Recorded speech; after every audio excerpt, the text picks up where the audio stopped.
Hi friends आमी Soma सोमास cooking चैनेले आपनादेर सबाइके स्वागत। आज आमी आपनादेर खूबई सहज पद्धतिते काँचा आम दिए टक झाल मिष्टि स्वादेर जेली आचार किभाबे बानानो जाय तारই रेसिपि शेयर करब। এই আচারটি তৈরি করে এক বছর পর্যন্ত আপনারা সুন্দর খেতে পারবেন। বাড়িতে থাকা কিছু সামান্য উপকরণ দিয়ে আপনারা এই আচারটি তৈরি করে নিতে পারবেন। খেতেও হয় দারুণ টেস্টি। চলুন তাহলে এখনই রেসিপিটা দেখে নিন। কাঁচা আম দিয়ে টক ঝাল মিষ্টি স্বাদের জেলি আচার বানানোর জন্য প্রথমে আমি এখানে নিয়েছি 500 গ্রাম আম। আমটাকে আগেই ভালো করে ধুয়ে নিয়েছি, তারপর একটা শুকনো কাপড় দিয়ে ভালো করে মুছে নিয়েছি। আমটা কাটার পর কোনোভাবেই ধোয়া যাবে না, তাই আমটা আগেই ভালো করে পরিষ্কার করে নিতে হবে। প্রতিটা আমের খোসা এখন আমি ভালো করে ছাড়িয়ে নিয়েছি। তার সঙ্গে একটা নিয়েছি গ্রেটার। গ্রেটারের যে একদম সরু ছিদ্রটা রয়েছে সেটা দিয়ে আমটা আমি প্রথমে ভালো করে গ্রেট করে নেব। দেখুন এইভাবে কিন্তু খুব সহজে আমটা গ্রেট হয়ে যাবে। প্রথমে আমি 3টে আম ভালো করে গ্রেট করে নিচ্ছি। আম 3টে আমি গ্রেট করে নিয়েছি। দেখুন এরপর আমি আচারটা তৈরি করে নেব।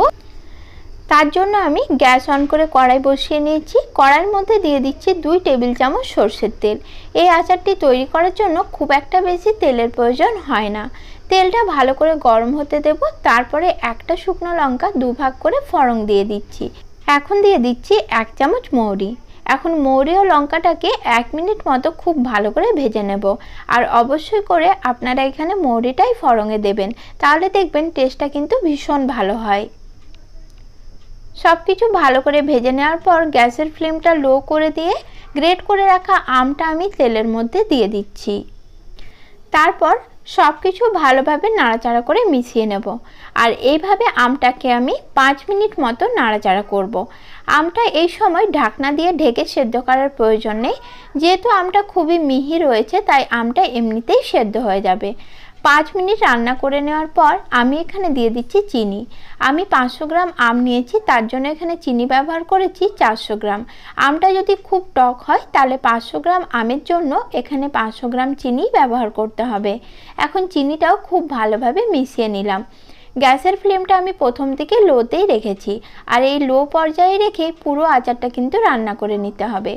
এরপর চিনিটা পুরোপুরি গলে যাওয়া পর্যন্ত আমি অপেক্ষা করব। আর সেই ফাঁকে আচারের মশলাটা তৈরি করে নেব।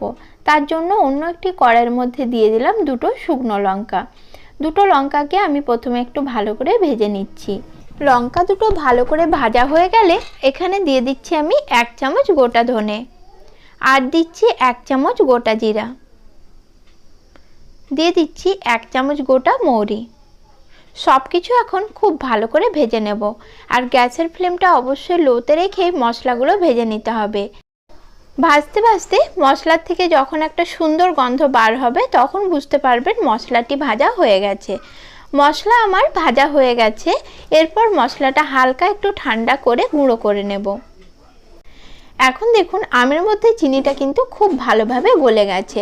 এইভাবে আমটাকে চিনির রসে আমি আরও 10 মিনিট রান্না করে নেব। আস্তে আস্তে দেখবেন আচারের মধ্যে খুব সুন্দর একটা কালার আসছে, আর আচারের রসটাও আগের থেকে একটু আঠালো হয়ে গেছে। ঠিক এই পর্যায়ে আমি এর মধ্যে দিয়ে দেব নুন। নুনটা কখনোই আগে দেবেন না, তাহলে আমটা একদম সেদ্ধ হয়ে গলে যাবে। এই পর্যায়ে আমি স্বাদ অনুযায়ী নুন দিয়ে দিলাম। নুনটা এখন ভালো করে মিশিয়ে নিচ্ছি। আমের এই জেলি আচারটি বানানো খুবই সহজ, খেতেও ভীষণই মজার হয়। তাই আপনারা একবার হলেও এই জেলি আচারটি বাড়িতে তৈরি করে আমাকে কমেন্টে অবশ্যই জানাবেন আপনাদের কেমন লেগেছে। আমটা আমার রান্না হয়ে এসেছে। এই পর্যায়ে আমি দিয়ে দিলাম ভাজা মশলার গুঁড়ো। এখানে আমি 2 চামচ ভাজা মশলার গুঁড়ো দিয়েছি। ভাজা মশলাটাও আচারের সাথে এখন ভালো করে মিশিয়ে নেব। এরপর আচারের মধ্যে দিয়ে দিচ্ছি 1/2 চামচ কাশ্মীরি লাল লঙ্কার গুঁড়ো। এতে আচারের মধ্যে খুব সুন্দর একটা কালার আসবে, তবে এটা না চাইলে আপনারা নাও দিতে পারেন। দেখুন এখন আচারটি আমার প্রায় একদম তৈরি। আচারটি এরকম একটু পাতলা রস থাকা অবস্থায় নামিয়ে নিতে হবে, কারণ এই আচারটি যখন পুরোপুরি ঠান্ডা হবে তখন এটা রস কিন্তু আরও ঘন হয়ে যাবে, আমের গায়ে রসটা লেগে থাকবে। এখন আচারটি আমি পুরোপুরি ঠান্ডা করে একটি প্লেটে সার্ভ করে নিচ্ছি। আর দেখুন আচারটি আগের থেকে কতটা ঘন হয়ে গেছে। আপনাদের এই আচারের রেসিপিটি কেমন লাগলো আমাকে কমেন্টে অবশ্যই জানাবেন। আর সকলে খুব ভালো থাকবেন বন্ধুরা। নমস্কার।